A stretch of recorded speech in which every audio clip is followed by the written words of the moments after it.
बेटी, थोड़ी भिक्षा दे दो बेटी। बेटी, मैंने 2 दिन से कुछ नहीं खाया बेटी। बेटी, भिक्षा दे दो।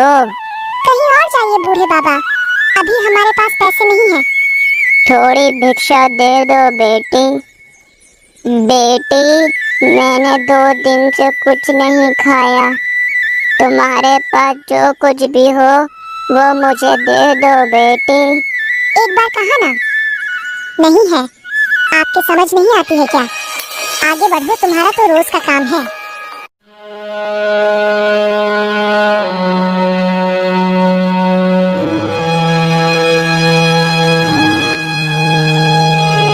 बेटा, थोड़ी भिक्षा दोगे क्या? बेटा, मैंने 2 दिन से कुछ नहीं खाया। बाबा, अभी मेरे पास तो कुछ नहीं है। हाँ हाँ, मगर तुम मेरे घर चलो तो बाबा आपको मेरी माँ कुछ ना कुछ तो दे ही देगी। आइए बाबा, चलिए मेरे साथ। आपको देखकर मेरी माँ बहुत खुश होगी। चलिए बाबा।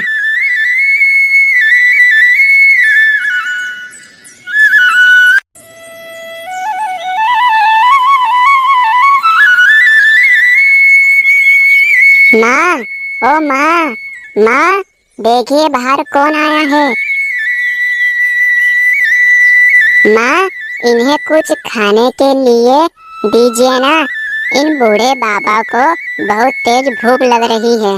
ठीक है बेटा, तू रसोई घर में जाकर वहाँ पर थोड़े से चावल रखे हैं, जा वो लाकर इन बाबा को दे दे।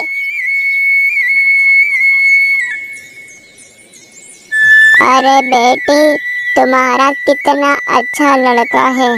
मुझे किसी ने भी खाने को नहीं दिया, लेकिन तुम्हारे दरवाजे पर मुझे कुछ ना कुछ तो मिल ही गया बेटी। तुम्हारा बेटा एक दिन खूब तरक्की करेगा, अपने पिताजी की तरह। लीजिए बाबा, रसोई घर में जो कुछ भी था वो मैं सब लेकर आ गया। ऊपर वाला तुम्हारा भला करे बेटा। खूब खुश रहो, खूब तरक्की करो बेटा, अपने पिताजी की तरह बेटा। तुमने मेरी भूख मिटाई। मैं कब से परेशान हो रहा था बेटा, इधर उधर मांग रहा था, मगर कोई ने मुझे भिक्षा नहीं दी बेटा। भगवान तुम्हारा भला करे बेटा। तुम भी तुम्हारे पिताजी की तरह खूब दानवीर हो बेटा। बेटा, मैं तुम्हें आशीर्वाद देता हूँ, तुम भी ठीक अपने पिताजी की तरह ही तरक्की करोगे बेटा। तुमने मेरी मदद करी बेटा, खूब तरक्की करो बेटा, खूब। अब मैं चलता हूँ बेटा। माँ, मैं बाबा को जरा बाहर तक छोड़कर आता हूँ। चलिए बाबा।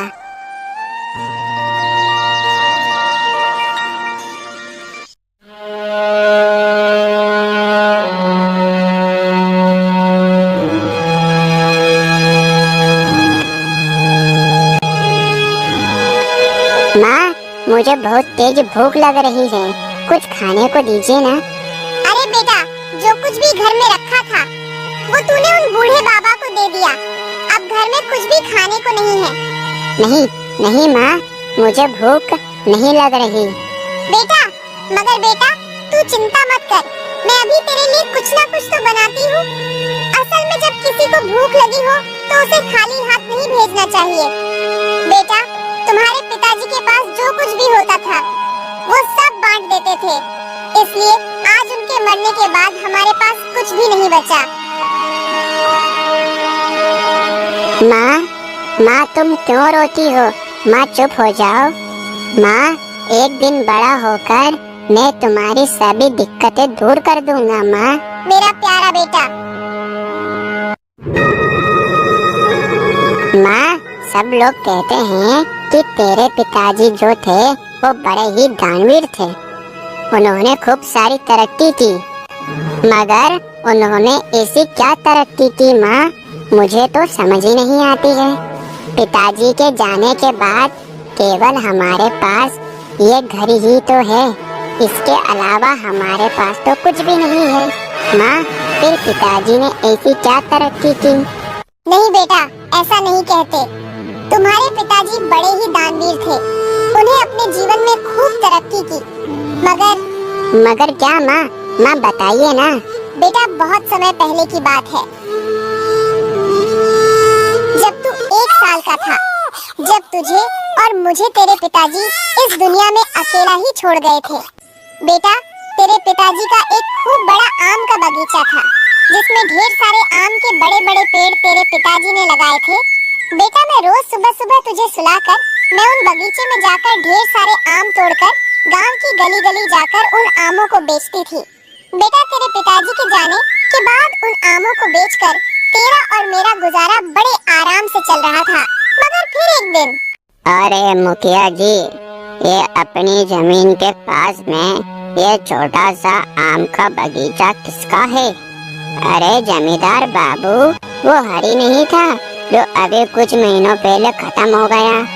बस ये उसी का ही आम का बगीचा है। अच्छा, इसका मतलब अब इस दुनिया में हरी तो है ही नहीं, तो फिर इस बगीचे की देख रेख करने वाला कोई नहीं होगा। नहीं जमींदार बाबू, हरी के जाने के बाद अब इस आम के बगीचे की देख रेख हरी की पत्नी मंजरी करती है।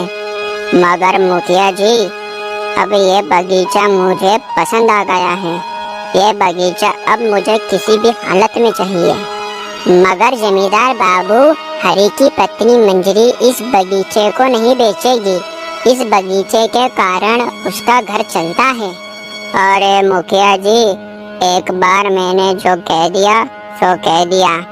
मुझे यह बगीचा लेने से अब कोई नहीं रोक सकता है। चलो हम हरी के घर चलते हैं।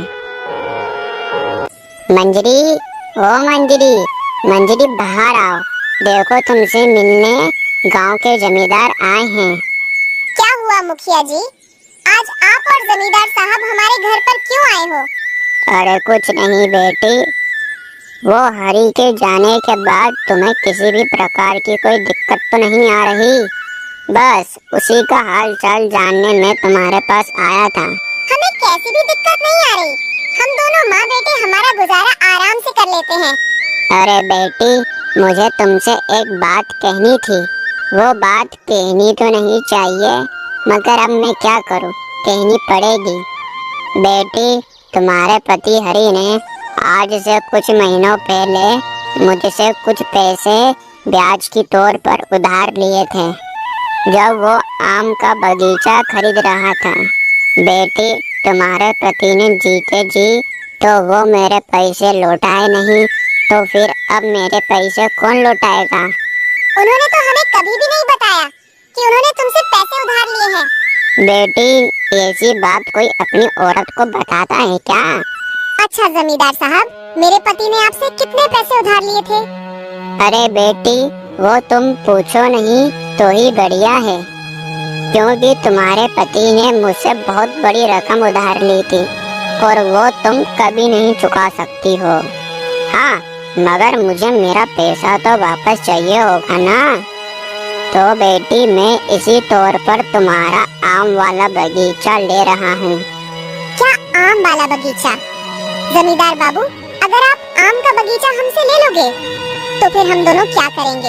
हम कैसे खाएंगे? वो मैं नहीं जानता, मुझे मेरा पैसा तो वापस चाहिए होगा ना।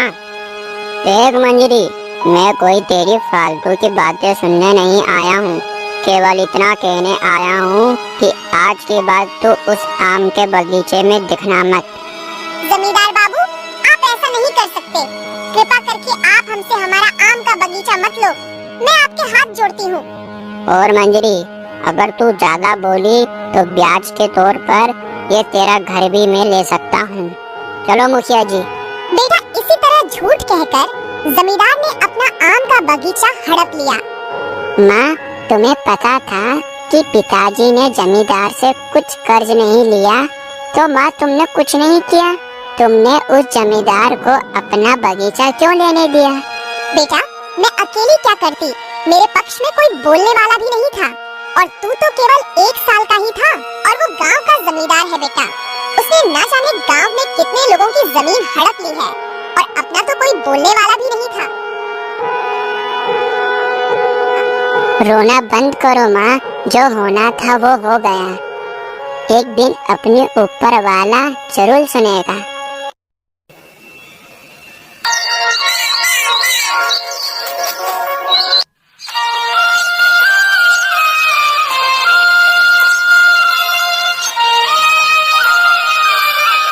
माँ, ओ माँ, माँ देखिए कितनी सुबह हो गई।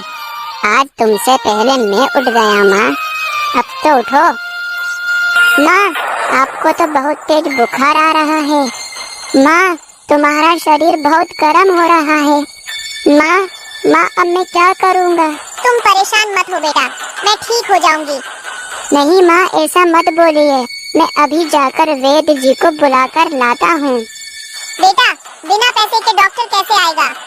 तो माँ आप ही बता दो, मुझे पैसे कहाँ से मिलेंगे माँ? तू मेरी बात ध्यान से सुन। गांव में तेरी चाची की दुकान है ना बेटा, वहाँ तू जा और चाची को बताना कि मेरी माँ की बहुत तेज तबीयत खराब है, मुझे कुछ पैसे उधार दे दो।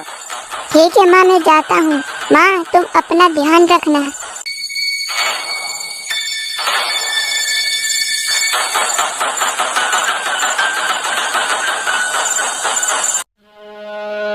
चाची, मेरी माँ की तबीयत बहुत ज्यादा खराब हो रही है, मैं इसीलिए आपके पास आया हूँ।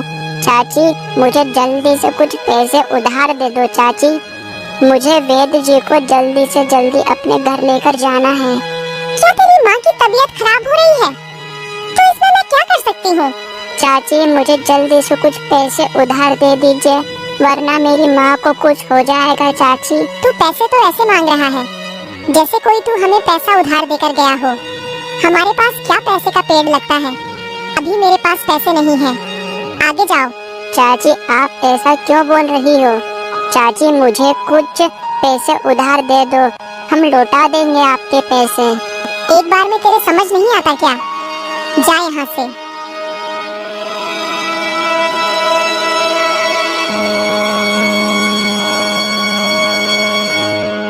अब मैं क्या करूं? मुझे तो कुछ समझ ही नहीं आता।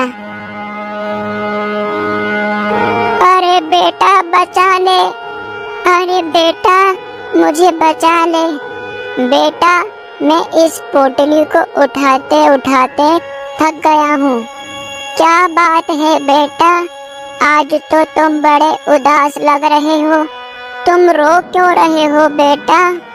ऐसी क्या बात है, तुम क्यों रो रहे हो बेटा? अरे बेटा इस पोटली को उठाते उठाते मैं थक गया हूँ, तो बेटा तुम क्या इस पोटली को कुछ समय तक अपने पास संभाल कर रख सकते हो क्या बेटा? बेटा मैं कुछ समय बाद ये मंदिर से आता हूँ, फिर मैं आकर तुमसे यह पोटली ले लूँगा बेटा।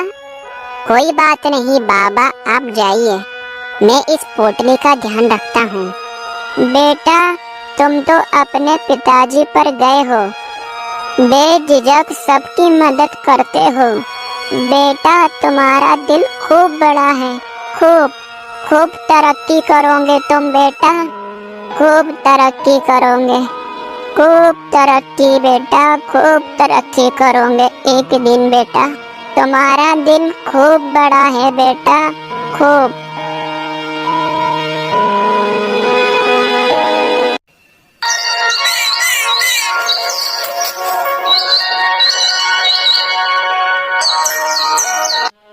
बाबा अभी तक आए क्यों नहीं? अब तो सूरज भी ढलने वाला है। वो तो मंदिर गए थे, मगर अभी तक आए क्यों नहीं? चलो एक बार मैं मंदिर जाकर देखता हूँ। पंडित जी मुझे आपसे एक बात पूछनी थी। पहले तुम मुझे यह बताओ, तुम बहुत दुखी लग रहे हो। मुझे लगता है आज सुबह से तुमने कुछ नहीं खाया है। मुझे लगता है आज तुम बहुत परेशान हो। ये तो आपने बिल्कुल सही कहा महाराज, मैं बड़ा परेशान हूँ। लेकिन हुआ क्या है? बेटा इस पोटली को उठाते उठाते मैं थक गया हूँ। तो बेटा, तुम क्या इस पोटली को कुछ समय तक अपने पास संभाल कर रख सकते हो क्या बेटा? बेटा, मैं कुछ समय बाद ये मंदिर से आता हूँ, फिर मैं आकर तुमसे यह पोटली ले लूँगा बेटा। लेकिन बेटा, यहाँ पर तो अभी कोई भी नहीं आया है। बेटा, तुम इस पोटली को खोलकर तो देखो। लेकिन इतने सारे पैसे, लेकिन ये पैसे मेरे नहीं हैं। मुझे तो लगता है यह चमत्कार ऊपर वाले का ही है। जाओ बेटा जाओ, और जल्दी से जाकर अपनी माता का इलाज करवाओ। तुम्हारे पिताजी मददगार और परोपकारी थे। आज उन्हीं के अच्छे कर्मों का फल तुम्हें मिला बेटा। उन्हें मेरा धन्यवाद कहना।